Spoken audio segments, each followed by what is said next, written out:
A crise política que envolve os preços dos combustíveis e a maior empresa brasileira motivou uma série de encontros de parlamentares e ministros do governo hoje em Brasília.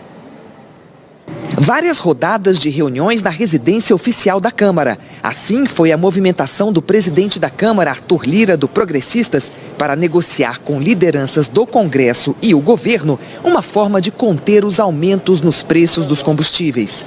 O último reajuste da gasolina e do diesel foi anunciado pela Petrobras na sexta-feira. Entre as medidas discutidas estão aumentar a tributação sobre a distribuição dos lucros da Petrobras, alterar a governança da empresa e mudar a lei das estatais, criada para barrar interferência política nas empresas. Mas ainda não há consenso. O líder do PL, partido do presidente Jair Bolsonaro, Altinei Cortes, e o líder do governo na Câmara, Ricardo Barros, propõem ainda a criação de uma CPI para investigar a Petrobras. Mas esse assunto já foi criticado na Câmara e no Senado, inclusive pelo presidente do Senado, Rodrigo Pacheco. Sobre o conceito de CPI para um caso desse, eu obviamente não sou favorável, acho que não tem a mínima razoabilidade uma CPI num momento desse, por conta de um fato desse. Acho que há outras medidas, inclusive de índole legislativas e do Poder Executivo, muito mais úteis para resolver o problema do que uma CPI. Nós queremos soluções definitivas. Não pode ser um arranjo eleitoral e que não se sustente ao longo do processo. Nós achamos que a CPI ela é uma cortina de fumaça.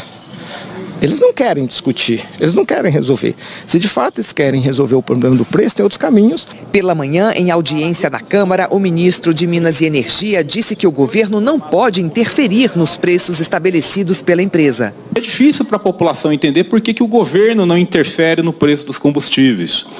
E aqui, com toda a transparência, eu preciso ser claro.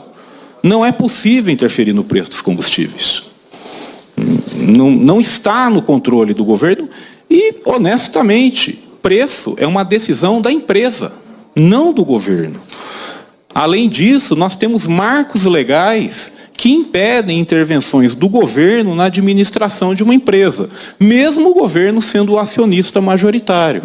Saxida foi cobrado pelos parlamentares. Não há entendimento, não há diálogo entre a empresa, o governo. Não há diálogo entre a empresa e os setores importantes da sociedade. E com isso criando cada vez mais uma gestão controvertida, sem comando. O presidente da República hoje age como se fosse de um partido de oposição. Pede uma CPI de uma empresa que ele controla, que ele tem presença por maioria, indicando o seu presidente, os conselheiros, indicando os diretores da empresa. O presidente do Senado, Rodrigo Pacheco, do PSD, também se reuniu com Arthur Lira e integrantes do governo. Depois do encontro, disse que o Planalto pode usar mecanismos para impedir aumentos dos combustíveis sem interferir na Petrobras. Um deles seria um fundo para amortecer oscilações nos preços. A proposta foi aprovada no Senado, mas sem apoio do governo, está parada na Câmara. Pacheco afirmou ainda que mudar a lei das estatais não é a solução. Não me parece que seja a solução diante de um problema casuístico, circunstancial, em função de uma guerra, do aumento do preço dos combustíveis. Haver uma alteração numa lei concebida que foi dentro de critérios para poder se ter regras em relação às estatais para diminuir a interferência política e dar mais governança a essas empresas. Me parece que isso não é necessariamente uma solução para o problema que nós enfrentamos hoje.